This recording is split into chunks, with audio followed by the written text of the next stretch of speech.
How concerned are you with his talk of federalizing the elections, that there will be some kind of interference with the midterms? We should be very concerned. I mean, it's not academic. The guy tried to steal an election in 2020. In 2016, he was ready to claim it was a fraud if he hadn't won it. There's never been an example of him accepting the outcomes of an election result that's not to his benefit. So I think we have to assume he's going to try to steal it. I'm Joanna Coles. This is the Daily Beast podcast, and I'm very fired up to bring you today's conversation with a man who, I guess, the best description for him is he's an insurgent moderate Democrat, and he's got opinions on everything, like when is RFK Jr. going to be fired? Who is the next cabinet minister that should go? He's also, as a Marine, got strong opinions on what on earth America is doing in Iran, and why has nobody explained it to us? He went to Harvard, he was a Marine, and he got his MBA from MIT. So his credentials are impeccable as a member of the Democratic elite. His only problem is he's so young. He's literally half the age of the two senators representing Massachusetts. I'm talking about Congressman Jake Auchincloss. And, well, no time to waste. Let's get stuck in. Congressman Auchincloss, thank you very much for joining us. At 38, is it not true that you are too young to be a Democrat? No, I don't think I'm too young to be a Democrat. And take that from somebody who started as a Republican. I worked for Charlie Baker, the Republican governor of Massachusetts, in 2014, and believed in him, as I still do, as a strong leader of Massachusetts. But I have seen the Republican Party become a party of blood and soil populism and crony capitalism that is just not meeting the moment for the American public. And as challenging as the Democratic Party can be, I do think that we are, I think the health of the Democratic Party is critical for us to restore the rule of law and to really put forward an economic agenda that's working for the middle class. And that's the project for 28.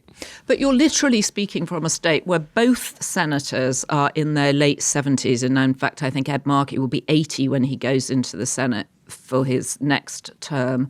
Maine, just above New Hampshire, so continuing on that corridor, is going to put in, the Democrats have backed Janet Mills, who's been an utterly competent governor. I'm not saying she hasn't, but they're backing her to go into the Senate when she would be 80. Yes. And I do think Americans are hungry for a new generation of leadership. But let me put an asterisk on that, which is that too often I see in our national political conversation that age becomes sort of a lazy stand-in for new and fresh ideas. I see young politicians trotting out very old and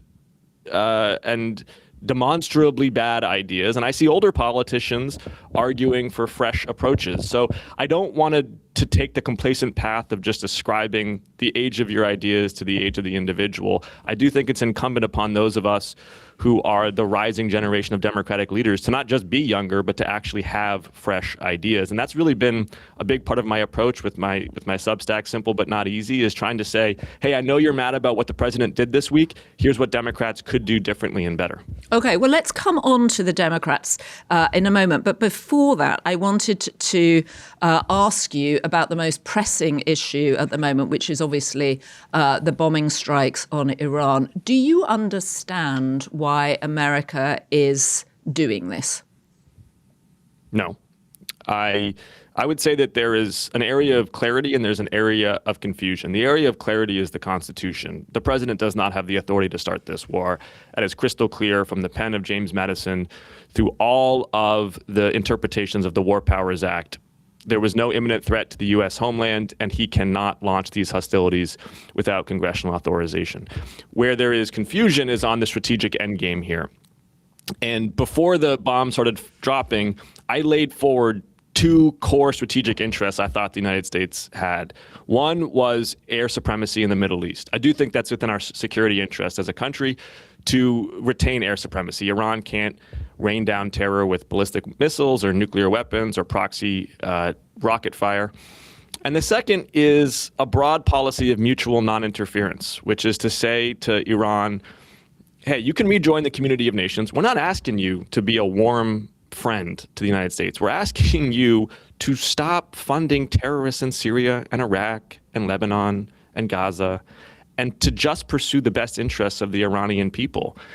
And neither of those aims really seem to be the actual strategy put forward by this president. And indeed, so far, after week one of this war, we've ended up with a 56-year-old terrorist dictator to replace the 86-year-old terrorist dictator that we were dealing with before. So, Congressman, you're a Marine. You led men in Helmand province in Afghanistan. You also spent time in South America. How confident are you in Pete Hegseth's leadership of the biggest military in the world? I'm not confident. I think just this morning, Joanna, I was listening to a series of administration officials talk about this war. First, it was the president himself saying that Americans would be foolish to complain about high gas prices because it was a small price to pay for his strategy, which, as we discussed, he still hasn't explained what that is. Right. Then we heard Pete Hegseth say that the commander-in-chief doesn't owe the American people an explanation for whether he's going to put boots on the ground and how long this war is going to last. Actually, he does. And then I heard a close administration ally and former NATO ambassador say that the president should, quote, slap his allies around. I think the American public listens to that arrogance, and they think back to recent memory, whether it's Iraq or Afghanistan or Libya or Venezuela or Syria, and they sort of say, what have you done to earn that arrogance? I mean, your history of interventions in foreign policy are unimpressive. You as a group of people are unimpressive. And yeah, actually, we are going to ask questions about high gas prices and about the Constitution. Well, and surely about putting boots on the ground in America's young 100%. men and women putting themselves in grave danger. My generation can remember the promises of a Republican president to restore democracy through the interventions of the United States military in the Middle East. And I literally can't find a single human being who wants to do that again. And that is not to say, by the way, that I don't think the Persian people should have self-determination, should be able to achieve the core human freedoms of speech and assembly and the franchise. And I've laid forward ways that I think this president or any president can support that. That's not what I'm saying. What I'm saying is that if you're going to do coercive diplomacy with the Iranian regime, you have to have an element of carrots as well as sticks. So you've mentioned that the current people running this war don't seem competent, and also they in fact seem arrogant. What are your former military colleagues, and indeed your colleagues still in the military, what are they saying about being run by Pete Hegseth? And just reminding of one of the phrases he said yesterday, or not yesterday, he said at his press conference at the end of last week, we're punching them when they're down, which seems a very un-American thing to say. There's a growing divergence that worries me, which is the United States military itself is actually ever more competent and professional than it was even 10 or 15 years ago. And I don't mean to say that it previously wasn't. What I mean to say is that our ability to integrate across services and to put effects on target is just unrivaled. And the Venezuela operation against Maduro is a good example of that. That integrated FBI hostage rescue teams, naval assets, cyber attacks, special forces, both fixed wing and rotary wing, air assets. It was one of the most impressive military operations of the 21st century, regardless of whether you agreed or disagreed with it. And I think similarly in Iran, you're seeing the United States military achieve air dominance within a matter of days. And what concerns me is when you have this growing divide between kind of a clown show of politicians and an increasingly professional and competent military, I worry about morale and esprit de corps within the military. I worry about good order and discipline. And ultimately, what I worry about is the American public's trust in the military as a nonpartisan institution. It's one of the great gifts of American history ever since George Washington handed over his sword to the Continental Congress, that our military is run by civilians and is an apolitical institution. And this president is trying to launder his reputation through the military's trust with the American public. And it's ultimately going to degrade the military, and that pains me. You, as we mentioned, led men in Afghanistan. You also watched when America pulled out of Afghanistan, only to give the country over to the Taliban. Do you think it was an entire waste of time your being there? No, I don't think 20 years of American foreign policy can be condensed into a binary. 3/4 of that country was electrified under American infrastructure investment and security. The literacy rate for young women surged, again, under American suzerainty in Afghanistan. Those are real wins. Those are real wins for the potential for human flourishing in that country. Obviously, handing the country over to the Taliban is a massive strategic black eye, and they're now continuing to brutalize and immiserate their population, particularly women and girls. So it's certainly not a victory, but I think it's too simplistic to say all 20 years was a failure. There was progress, but at the core of it, there was just a fundamental misunderstanding of what that country was.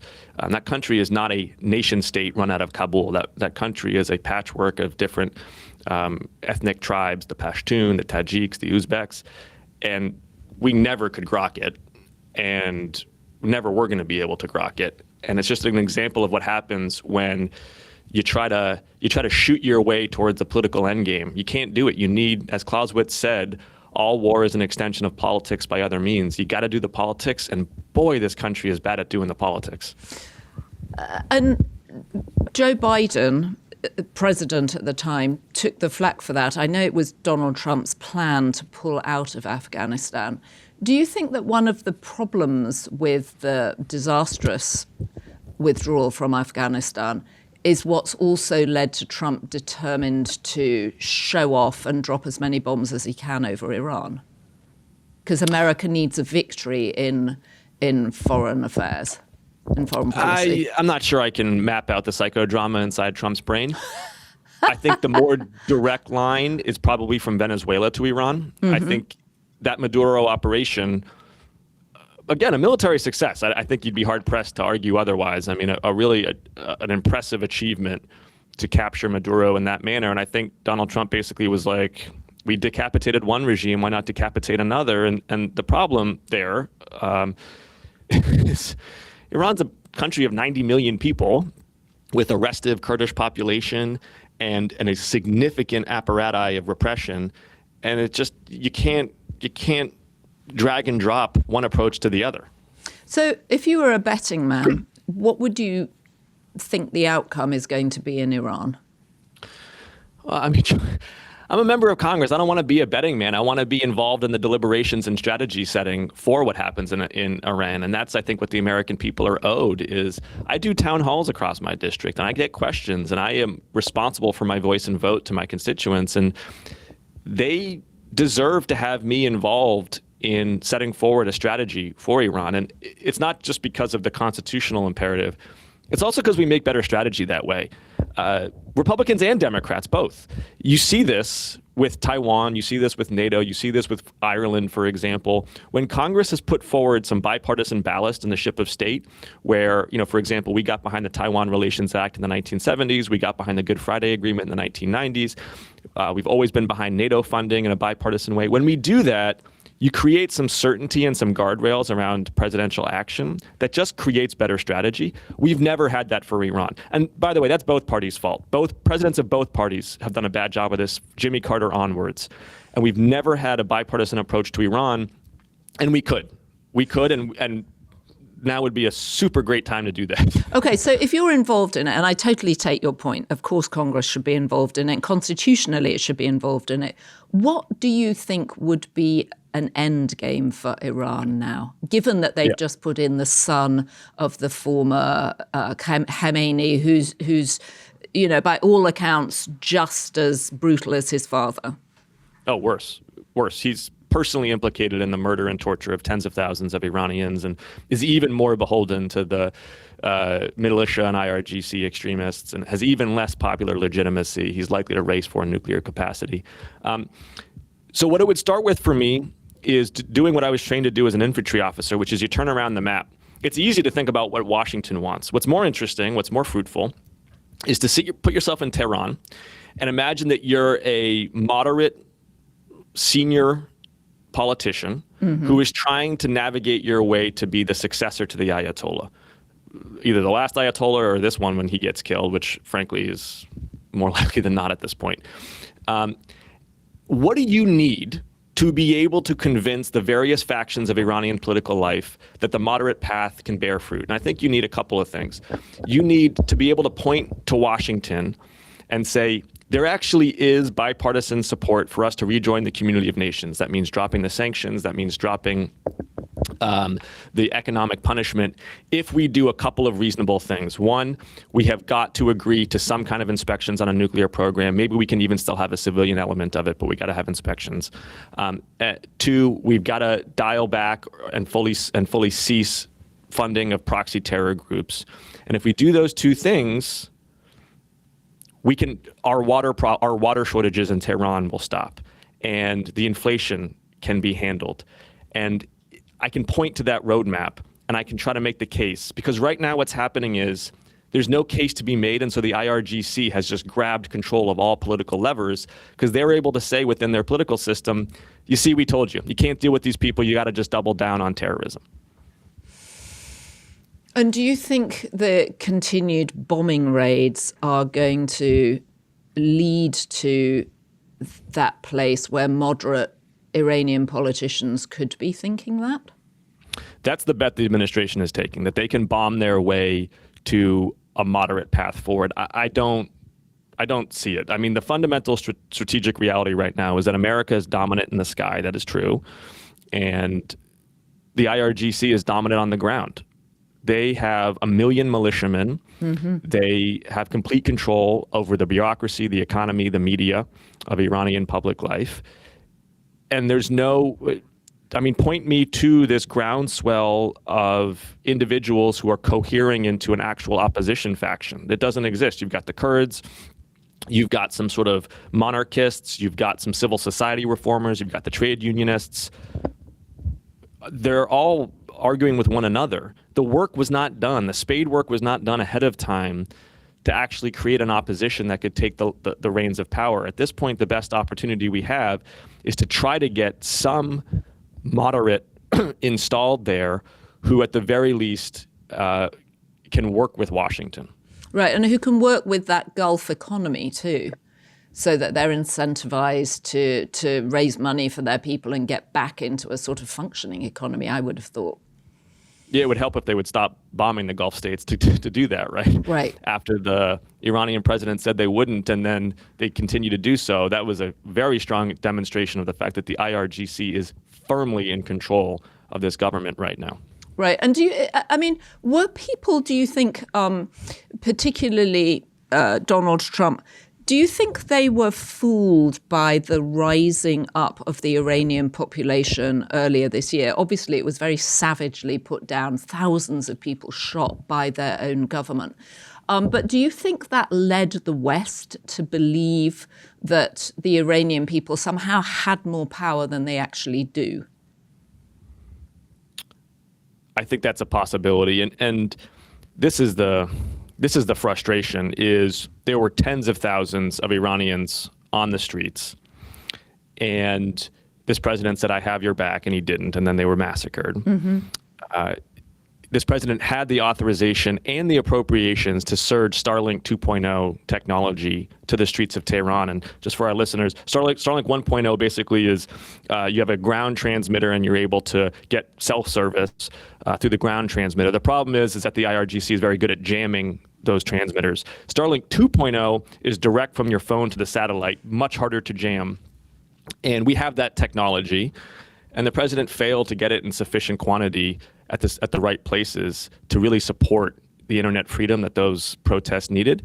And by the way, if the president had come to Congress and said, hey, the protesters are out in the streets, Here's what I'm doing to empower them. Here is a plan for how we're going to create a focal point for their opposition, either on the Shah's son, either on some moderate politician. And I'm asking for authorization to go strike and take out the senior IRGC command and the Ayatollah. That's a conversation I could have had. I'm not shedding any tears for the Ayatollah. The guy's a terrorist. And if we had had line of sight to kill him in support of the protesters, fair ask of Congress. That is not what has happened here. Right. Right. So we saw the defenestration of Kristi Noem at Homeland Security. Who in the cabinet do you think should be gotten rid of next? If the president's in a firing kind of mood, I got a list for him. And number one on that list is definitely RFK Jr., who's bringing back measles and whooping cough in this country, tens of thousands of cases forecast for 2026 and 27, who is grifting to an unprecedented degree, both himself and his senior staff, and whose incompetence and cronyism is driving the Food and Drug Administration into the ground right now. That's hemorrhaging competence and credibility there. When you say grifting, do you mean he's got conflicts of interest with some of the companies that he's working with within the Department of Health? And can you be specific? Yes, two examples. One, so RFK himself, as we know, is an anti-vax zealot, and he has anti-vax litigation that would reward him basically for expanded lawsuits against vaccine makers. Now, he is methodically going through the Vaccine Injury Compensation Program, which is how the federal government handles vaccine litigation, to make it easier to sue the vaccine makers on spurious grounds, and he will be rewarded for those lawsuits. He put the lawsuits in a sort of a separate shell entity, but he still gets the benefit of them. When you say he gets the benefit of them, do you mean that he gets a commission off the top of any kind of, legal win there? Yeah, he still has equity stakes in that litigation. The second example is his top aide, really kind of the go-between between HHS and the White House, a gentleman named Callie Means. Callie Means founded a company called TrueMed, which is basically a mill to generate what are called letters of medical necessity. Letters of medical necessity are when doctors write you a note that says, I'm allowed to buy something and charge it to my health savings account, which is basically tax-exempt dollars. And TrueMed is out there hawking saunas, bidets, specialized kitty litters, just things basically that rich people want to buy and use it with tax preference dollars.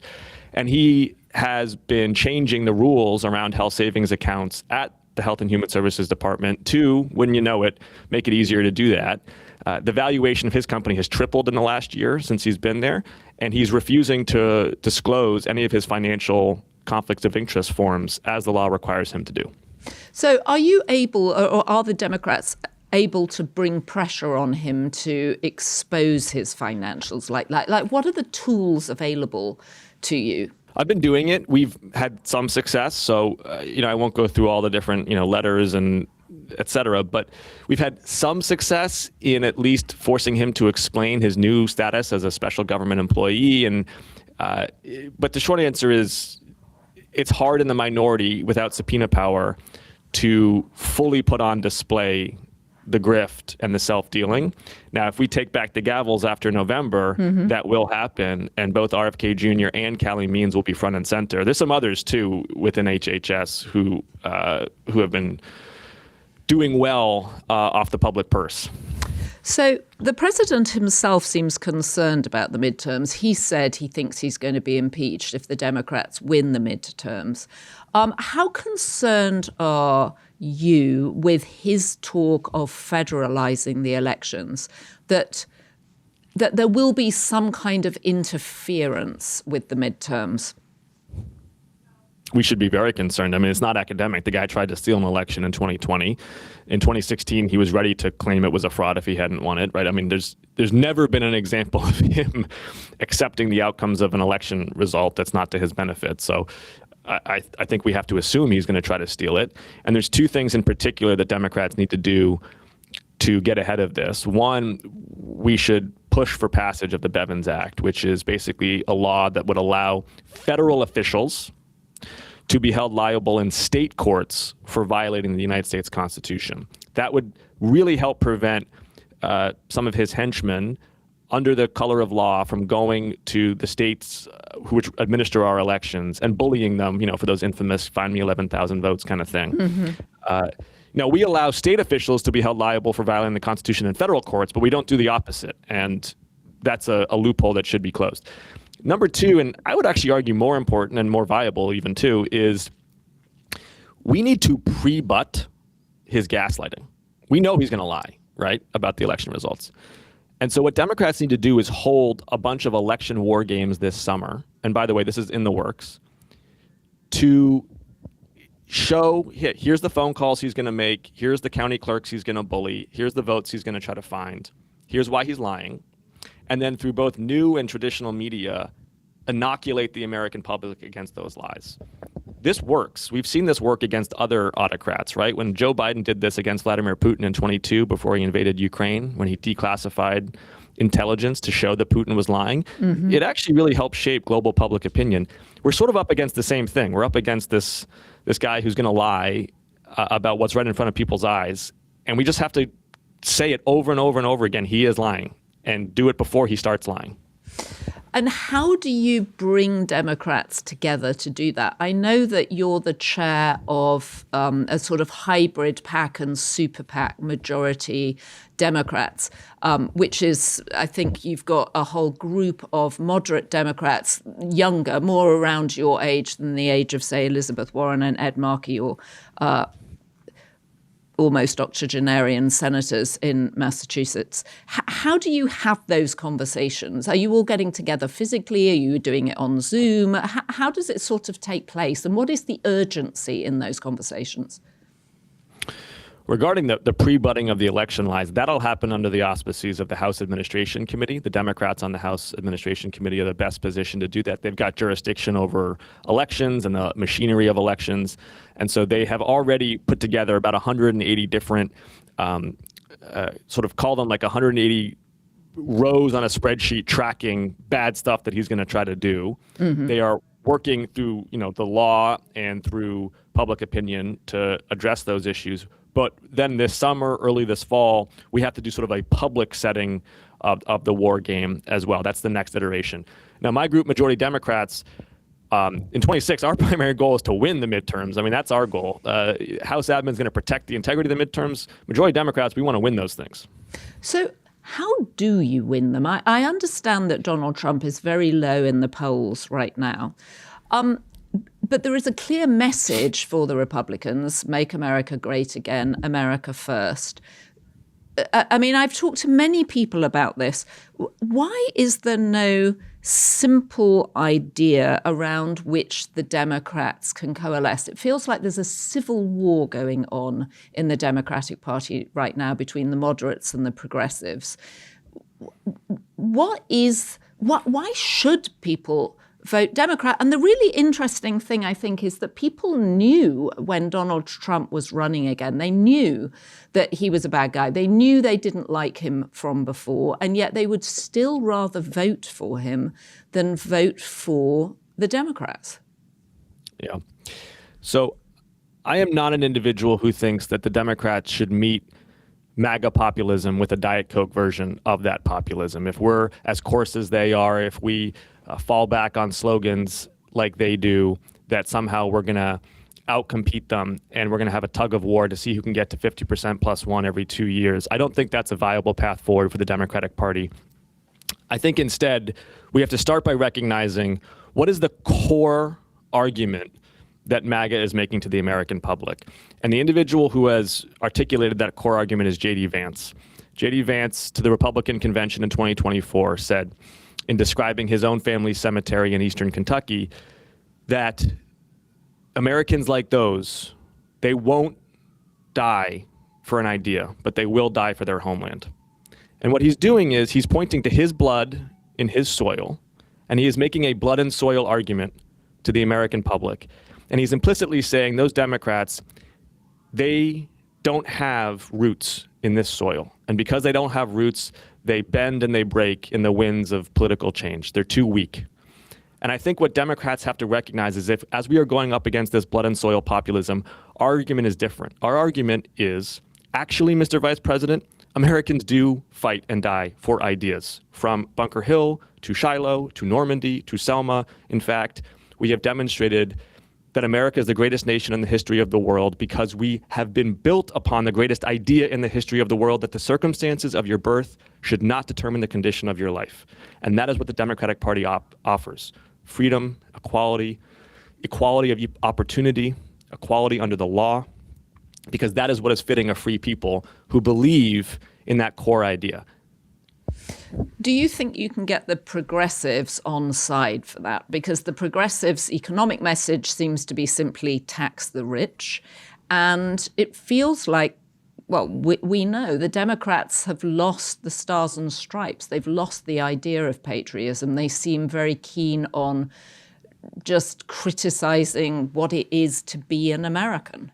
If Democrats allow MAGA to be the party of patriotism in 2028, we'll lose.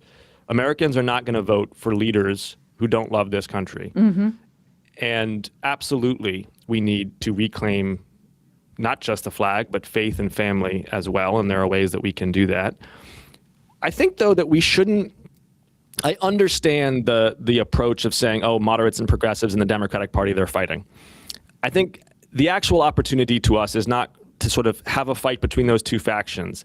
The actual opportunity and where the real leverage in American politics is who can define what the new center of American politics is. And in defining that new center, you've got to take ideas from various factions of American political life. So when the progressives say they want to tax the rich at a national level, you know, for example, let me give an example here. Right now, Jeff Bezos qualifies for the child tax credit. And he's going to be able to give all of his wealth to his children, basically tax-free. We should 100% close those loopholes. We should tax inheritance the same way you tax income. And we should say to people, if you have success in life and you get rich, that's part of the American dream, but you got to pay it forward for the next generation of kids so they have an opportunity to thrive as well. And we can take the approach of libertarians, traditionally a conservative bloc, who have been hostile to executive power and overreach by Washington, and say, you know what, you're right. And we're going to adopt that as part of a conception of the new center as well. So we got to do some ideological work rather than just having a political tussle. Well, I don't think anyone's going to disagree that Jeff Bezos should be taxed as fairly as possible. But how also, I mean, if we accept that somehow the Democrats have lost the sense of patriotism around America, it also feels, and I know you've done a lot of work on this, which is why I'm interested to talk to you about it, that they've also lost the message that America is an economic engine. I mean, the American economy is one of the great wonders of the modern world. And yet it feels like Democrats think it's a bad thing, and that the only way to build revenue is to tax people who are making over a certain amount of money. Yeah, two things there. First of all, I actually don't think everyone would agree that Jeff Bezos should pay more. And the people who don't agree are called Republicans. If you look at their tax code that they forced through in 2025, no, they don't. It was a $5 trillion giveaway from the working class to the wealthiest in this country. So True. I do okay, think, totally fair point. Totally take your point. The big, beautiful bill. Yeah. There is an argument for a fresh start tax code. And that fresh start tax code, Joanna, can actually... it can hit exactly the argument that you are making, which is we don't believe in inherited wealth in this country as an engine of prosperity. We believe that every individual, when they're born, should be able to make their own way based on talent and hard work and playing by the rules. And that means that, yes, when you die and you're extremely wealthy, you should pay it forward. And it also means that we're going to invest particularly in kids, whether it's healthcare or education, to give them the best possible start. We're also not going to be hostile to or punish success. We want a strong floor, but we want no ceiling. Go out there and start the next companies. Free enterprise needs to be central to who we are, because it was pioneers and builders who created this economy. I think you're going to see this tension, by the way, in the next couple of years over AI, where there's a faction of the party who may just be inveterately hostile to AI. I think that's a mistake. I think whether it's in healthcare or education or financial services and insurance, AI is going to be a huge productivity boon, and we shouldn't kind of catastrophize it and say, oh, it's going to wipe out all these jobs and we should hate it. We should get behind preparing the workforce to be able to be more productive and use it. But we should also recognize that these big tech companies don't get to just control all the decisions, particularly around the use of AI bots on social media platforms that have really been attention fracking our kids and manipulating their reward systems, much to their detriment. We can do both. We can say to parents, we're on your side. We're not going to let Mark Zuckerberg build AI friends that your kids hang out with in the metaverse. And we're going to make sure that your healthcare premiums only go up by 2%, not 15%, because we're going to surge AI into the healthcare system and take out a lot of cost. Well, hopefully, if you take out a lot of cost in the healthcare system, premiums should actually go down, not rise by 2%. They should drop by 20%. Yes, I think when you look at the secular growth trends in healthcare over the last 15 or 20 years, getting healthcare to inflate at just overall inflation rate in the U.S. economy would be a massive win. Getting it to deflate, even better. But I think we want to promise Americans in healthcare where they trust Democrats. I think we want to promise something that we can deliver in the first 2 to 4 years. Okay. All right. Well, that's a whole other separate conversation that I hope we have another time. But let me take you back to social media, because I know that you've been a big advocate for the banning of TikTok, which it looked at one point as if Congress was entirely on board for. And in fact, Donald Trump, who also wanted it to be banned at one point, has finagled a sale to largely his supporters and his friends, with Oracle and Larry Ellison taking a big chunk of it. And I should confess I have a slight conflict of interest here, because I'm actually on the board of Snapchat. But I do want to talk to you about TikTok and the extent to which you think it's a national security risk, or continues to be a national security risk now it's got American ownership, because I know that was a concern when you first voted against it. And do you think it's going to be a factor in the midterms? I don't think it's going to be a factor in the midterms. I do think it's a national security risk. I think having our pacing adversary dominate the most important ideological platform in the world is a problem, not to mention their access to American social graphs through the iPhone contacts that they can take.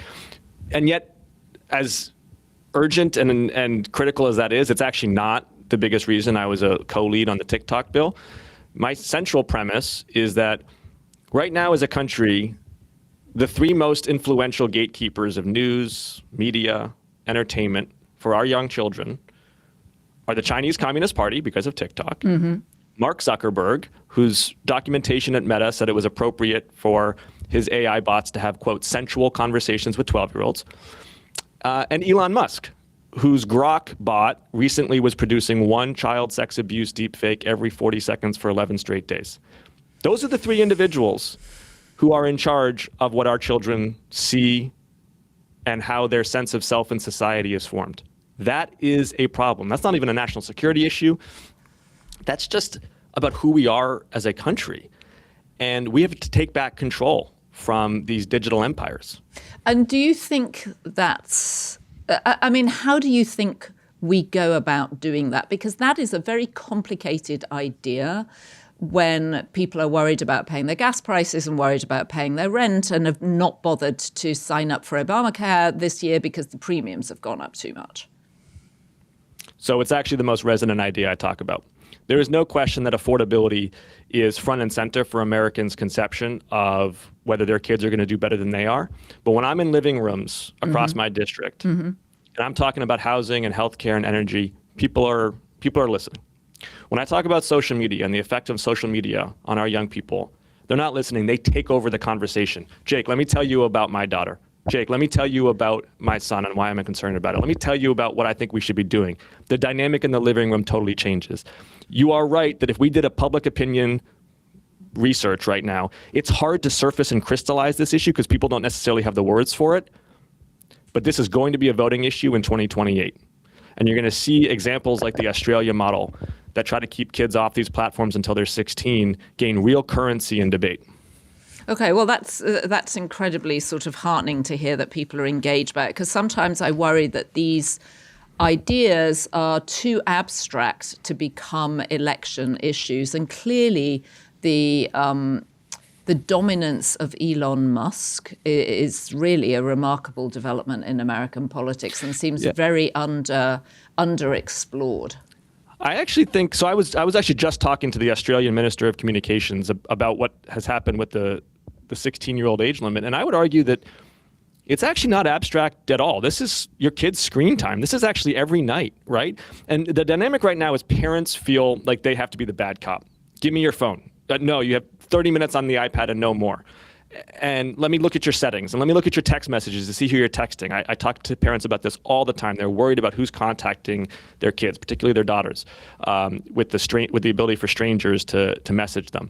And parents are basically in this arms race with a group of tech companies that have quite literally trillions of dollars and hundreds of thousands of software engineers who are hiring addiction specialists to help advise them on user design. Okay? Of course, these parents are outmatched and exasperated and demoralized. And when they hear politicians say, you know what, I have kids too, and I feel your sense of powerless. But when I stand behind that committee gavel, I don't feel powerless anymore. I feel angry, and I feel like we're going to take action to make your life a little easier. I think that lands. Yeah, I remember trying to prise the phone out of my younger son's hand as he would go to bed at night, and he would literally go into some sort of weird, almost physical addiction kind of like panic that he was going to lose connectivity with his friends. It's a really complicated and an incredibly interesting conversation that parents across the globe, I'm sure, are having. So one story that does keep coming back to haunt the president, and it's certainly touched two of the big elite institutions in Massachusetts, MIT and Harvard, is Jeffrey Epstein. I mean, how much more mileage do you think the Epstein story has in it? And given this dump of files and the almost impenetrable nature of them, what should Congress be doing to really cut through the noise and find, if there is any, the real stories in the Epstein files? The redactions. The redactions right now are in service to powerful, well-connected individuals, and at times have been such that they're actually revealing victims' names but not revealing perpetrators' names. We have got to get these redactions cleaned up so the American public get what Congress voted for, which was transparency. And then number two is the Attorney General, Pam Bondi. She, after Kristi Noem and RFK, is probably the most pernicious member of the cabinet. And I think should we take back the gavels, be the target for the Democratic Party in the House. And you were at both Harvard and you got your MBA from MIT, both of whom were affected. Larry Summers, obviously, at Harvard, and Joey Ito, head of Media Lab at MIT. Do you think the institutions took too long to get them to leave? I mean, Larry Summers has only just agreed to resign. You know, to me, the biggest takeaway is not about any one institution. What I think has been made plain by the release of these papers is just there was this entire web of individuals, mostly men, but not entirely, who understood who he was, or at least should have known who he was, and yet were perfectly comfortable engaging with him, joking with him, doing mutual favors with him. And it's a very gross X-ray on the American elite that I think needs to be a reckoning, and that this type of behavior just is not something that should be acceptable. And I think what the British monarchy has done regarding the former Prince Andrew is an important demonstration of saying that, nobody, just like nobody's above the law, nobody is above basic standards of public morality. And America hasn't fully done that yet, certainly not with Donald Trump himself. All right, so I have a final question for you. I know that you come from a very posh, deep-rooted family in Massachusetts, and you have faint connections to both the family of Jacqueline Bouvier Kennedy Onassis and also Gore Vidal. And I thought you must have a favorite Gore Vidal quote, don't you? I have several favorite Gore Vidal quotes, but I was wondering if you have one. My favorite is actually his description of Auchincloss men in sort of high society New York. And it's a great description, because what he says is, I don't have the exact quote, but to paraphrase, he said, the Auchincloss men never had any of their own money, and they never were particularly successful themselves, but they always were good at marrying up. And My brother and dad and I have always agreed that our greatest asset has been the fact that we can marry someone better than us. Okay, Congressman Auchincloss, thank you so much for your time. No, I appreciate you having me on. I love that conversation. I think it's so interesting to talk to the younger members of the Democratic Party who are coming up and have got to wrestle the party to the ground to win. I mean, never mind all these conversations the Democrats are having. What about the one conversation that really matters, which is how does the party win? Tell us what you think. Send us your comments on YouTube. Join and become a Beast member of the YouTube community. You get lots of extra content. Don't forget to subscribe to my new Substack. Please, it's so interesting having conversations directly on email with readers. It's beast.pub/scream. That's beast.pub/scream. And of course, I'll be back tomorrow with Michael Wolff inside Trump's head. Until then, don't forget, as our First Lady would insist, were she in the room with us, and I long one day to interview her, be Beast. So the good news is we have so many Be Beast tier members now. There are too many names to read out, and we really appreciate your support. Thanks to our production team, Devon Rogerino, Ryan Murray, Rachel Passer, Heather Passaro, Neil Rosenhaus.